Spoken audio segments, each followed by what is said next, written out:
Hey y'all, how y'all doing? Welcome. So today's video is sponsored by Keen, and I want to tell you all about them. So I hear from you guys on a pretty regular basis, reaching out for readings, asking about my availability. And if I have a quick turnaround time, am I available that day, the next 24 hours? Because you guys have concerns that are time sensitive that you could use a little guidance around. Unfortunately, I do not have that quick of a turnaround time, and that is where Keen comes in. So Keen is a whole database of different psychics with different specialties. And when you log on, they'll ask you some questions, and then based on your answers, they give you a short list of psychics that they think are the best match for you. So I said, okay, Keen, let me try this out. So I went on there and I spoke to two different psychics because I like to be thorough. And I have to tell you, I was really impressed for two main reasons. So number one, the accuracy and the detail, okay, was incredibly impressive. And number two was the turnaround time. One of them got back to me like the next day, and then the second one was in the same hour, which, trust me, doing what I do, that is incredibly impressive. So I said, all right, Keen, let's do this. What are you going to offer my subscribers then? And they said, okay, well, let's give them the first 10 minutes for $1.99. So if you are a first-time Keen user, your first 10 minutes is $1.99, which is a really, really good deal. So all of that information is in the description box below. You can click on that link, get you your deal, get it going. And with that being said, I would say in terms of choosing an intuitive on Keen for your questions, as in all things, call upon your intuition. Use your intuition to guide you as to which intuitive is the best fit for your given question. And then let me know how it goes. Okay, I want to know how your readings go. Definitely let me know. And with that being said, blessings to you guys. I hope you guys are all doing well. You enjoy Keen, and give me a holler about it. Be well.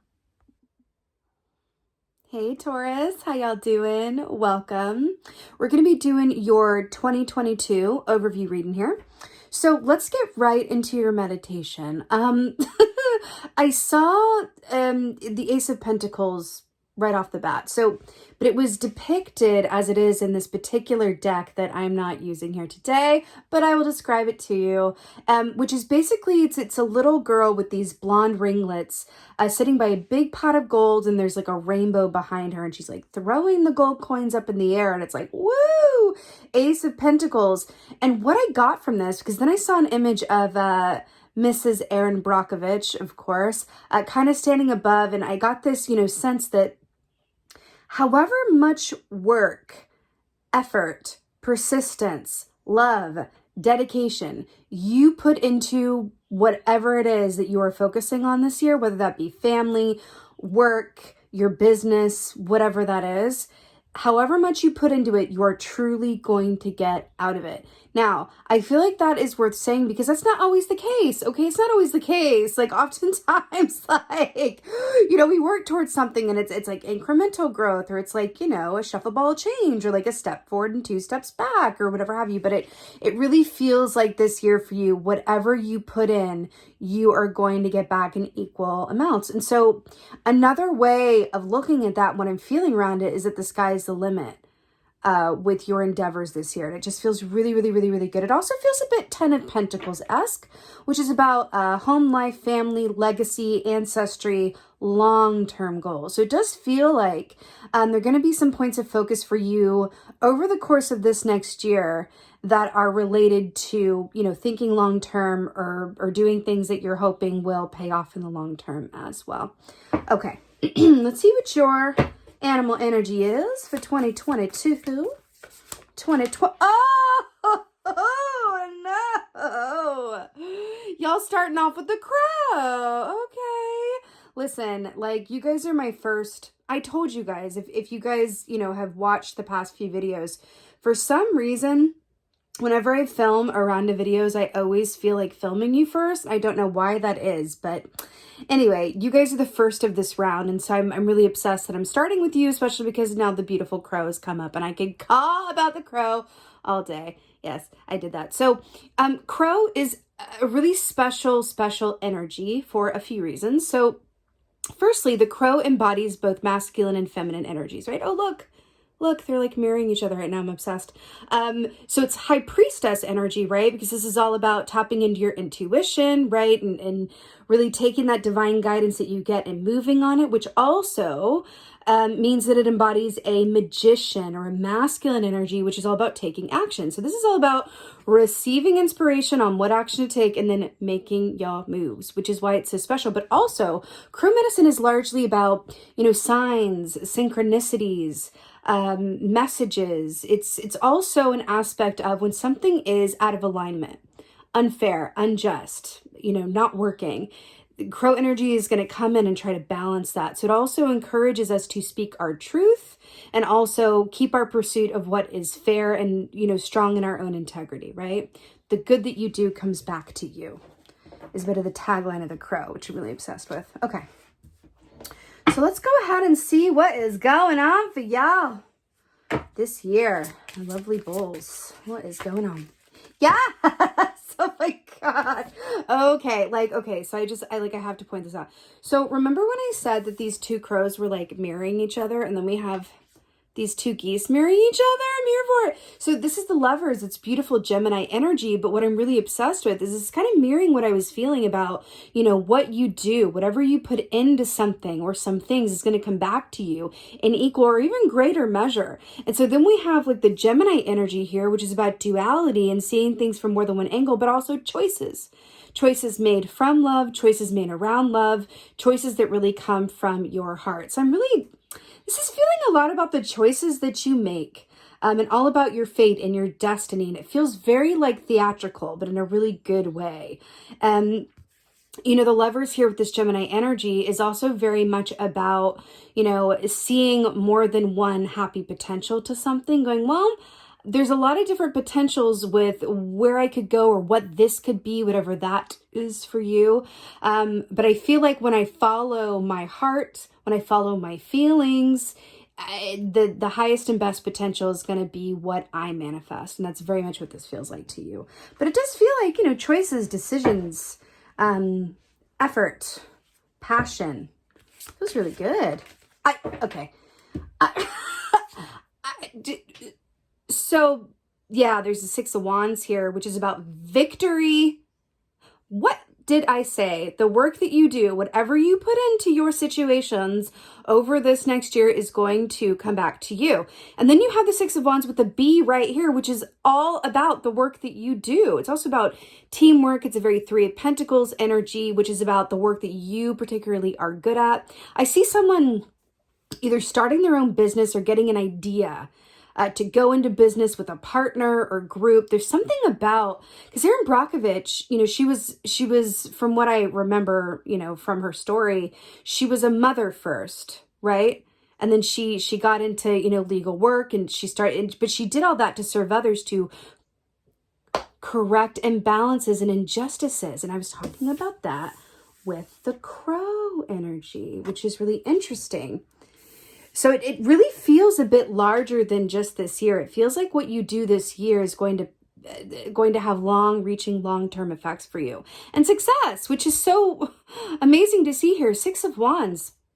By the way, the wands are the actions that we do or do not take. It's what we're passionate about. It's our creative pursuits, all of that good stuff.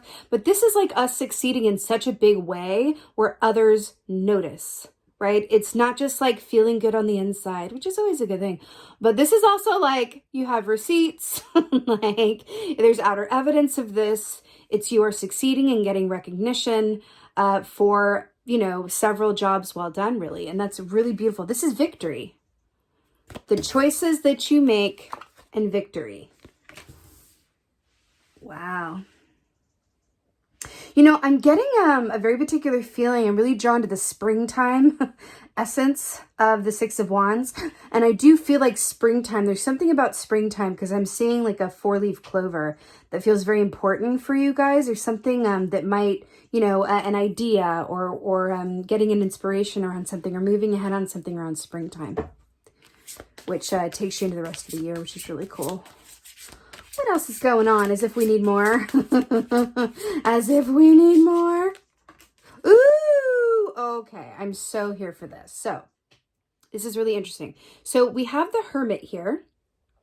So the Hermit is Virgo energy, right? So this is what I'm really drawn to, first of all, is this big like light bulb moment that's happening like above the Hermit's head here. So this is about going inside for answers and having that like aha moment, like that it's all illuminated now. But what I'm really drawn to for you guys is Virgo energy is very much about the details, right? It's about dotting those I's and crossing those T's and making sure that everything is exactly as it's meant to and needs to be. Now, why does that feel so important in terms of the choices you make and the success and whatever it is you are driving towards or working towards this year? It really feels like, especially with all the bird action here, it really feels like there's a focus on attention to detail and also why you are doing what you're doing.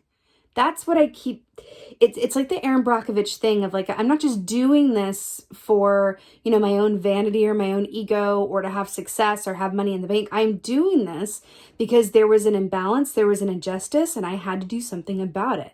And that created her path ahead of like her being able to serve others and quote, like do the right thing, while at the same time affording her a lifestyle that she didn't have before because she followed the path of like, something is not right. And I'm aware of it, so I got to do something about it. There's something about this energy for this coming year that just feels very empowered. You know, it's also a 6th year as well, which I'm now noticing. So going into a 6th year, right? And then you have the Lovers, which is the 6th key in the major arcana. And then you have the 6 of Wands. And then you have the 9 with the Hermit, but flip it upside down. That's a 6. That's a 6 if you flip it. This feels like a really beautiful opportunity this year for you, again, to just get some really beautiful momentum about whatever it is you are looking to manifest and trying to bring to full fruition. It feels really, really, really, really nice. Let's go ahead and get some clarifiers for y'all. Let's see what's going on with this Lovers energy. And here we have the Death. I mean, you guys aren't playing today. You guys are not playing today. So we have the Death to clarify love. This is Scorpio energy. This is transformation. This is things are going to be looking very different by the end of this year for you, but it feels like in a very positive way. Your choices lead to transformation, essentially. I'm getting that, you know, whatever this starts in spring, whatever this bud of inspiration is, I do feel like you're going to be seeing a lot of the benefits from it in the fall, actually, is what I'm getting, like spring and fall. There's something about that time frame. So to clarify the 6 of Wands, we have the 8 of Cups, and I'm so here for this. So 8 of Cups, this is about feeling emotionally balanced, emotionally well. It's feeling like when I go with the flow and don't fight the current, I end up exactly where I'm meant to be, which is no easy thing as humans. We really want to control this current. We want to pull over and get ourselves a drink and like sit on the shore and be like, let me think about this current before I get back in. But when you really go with the flow of a current, just like this beautiful salmon here and the moon cycles, and you're really embracing the change that wants to happen to and for you this year, there's so much victory within that, and there are feel goods that go along with it. I don't know if there is a better pairing, honestly, than the 6 of Wands and the 8 of Cups when we're looking at a big picture of success and a year ahead. Honestly, it's really beautiful. It's not just success and victory. It's feeling really good about your choices and where you are. You know, maybe the number one question that I get when I do readings is, am I where I'm supposed to be?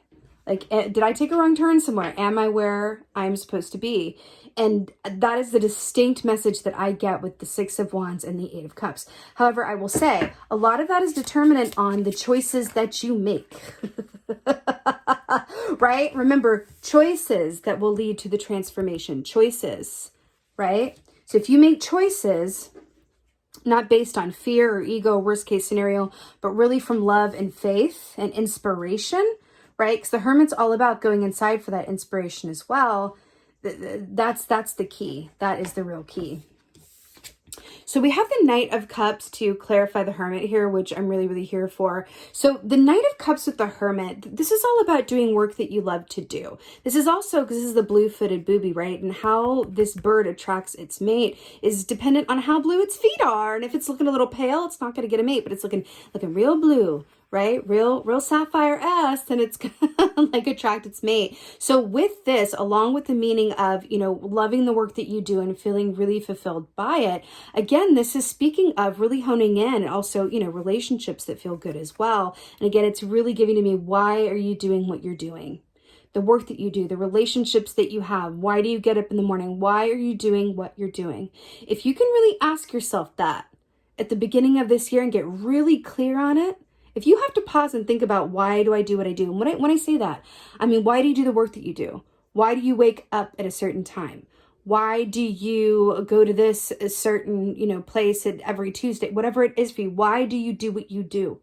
And if you can kind of come to kind of a quick answer and go like, well, I do it for my family, or I do it for, you know, my wellness and mental health, whatever that is for you. I do it for my spiritual path, whatever that is. That is the key in the ticket. And the more that you follow that and embrace that and understand like why you do what you do, that is going to be your compass throughout this year. And it's going to get you through, you know, the ups and downs that, you know, is life basically. But it feels really, really nice. It feels really, really nice. Let's get an oracle. Let's get, okay, we have Taliesin, which is like, it's too good, really. So this says poetry, creativity, storytelling, divination. Poetry, creativity, storytelling, divination. It's so good. This is about what you put out into the world, your mark, your legacy, your relationship to what you create. So this is so beautifully mirroring. But also Taliesin like really left his mark on the world. You know, his work is the reason that we know about, you know, a lot more about Avalon and like certain goddess energies and certain histories of the land. So again, this is really talking to me about the mark that you leave. Again, with that 10 of Pentacles thing, like how do you want to leave your piece of the earth better than how you found it? That's what I'm getting with this year for you guys. And I feel like along with the crow as well, there's going to be a lot of signs and synchronicities that are there and available to you. I do feel like you're going to have a lot of good and clear support along the way. And that always helps and makes a big difference. So with that being said, this is your 2022, my dear Taurians, my lovely bulls. I am wishing you a most blessed and happy year. It looks like it's going to be wonderful and very exciting indeed. I so hope this helps and resonates. Please holler at me in the comments. Let me know what you think about what's going on here with your 2022 ahead. I absolutely love reading your comments. And with that being said, just thank you. Thank you guys so very much for being here. And most of all, and as always, just thank you for being you, and be well. Until next time.